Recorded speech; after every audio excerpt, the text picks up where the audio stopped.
তো গাইছ আমাৰ মৰিগাঁও জিলাত বহাগ বিহুৰ পিছতে গোসাই উলিয়া মেলা বহুত কিটা হয় বলক আজি একেবাৰে শেষৰ মেলাটো চাবলৈ যাওঁ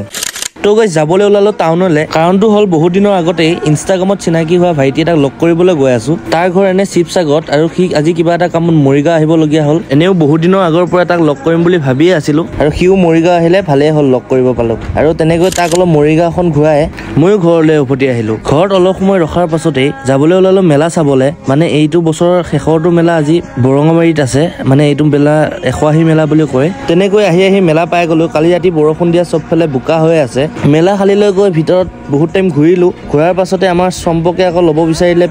পেনটো লোৱাৰ পাছতে ঘৰলৈ উভতি আহিব ওলাইছিলোহে তেনেতে যি ভিৰ মানে গাইছ এইটো একেবাৰে শেষৰটো মেলা না মানুহ হ'বই তেনেতে ঘৰলৈ আহিব ওলাইছিলোহে বাটতে মিঠাই দোকান দেখি আমাৰ বাপাই ৰ'বই নোৱাৰিলে আৰু সি মিঠাই অলপ ল'লে তাৰ পাছতে ঘৰলৈ উভতি আহিলো আজি যদি মিনি ব্লগটো চাই ভাল পালে লাইক কমেণ্ট শ্বেয়াৰ ছাবস্ক্ৰাইব কৰি দিব আৰু তেনেকৈ এইখিনিতে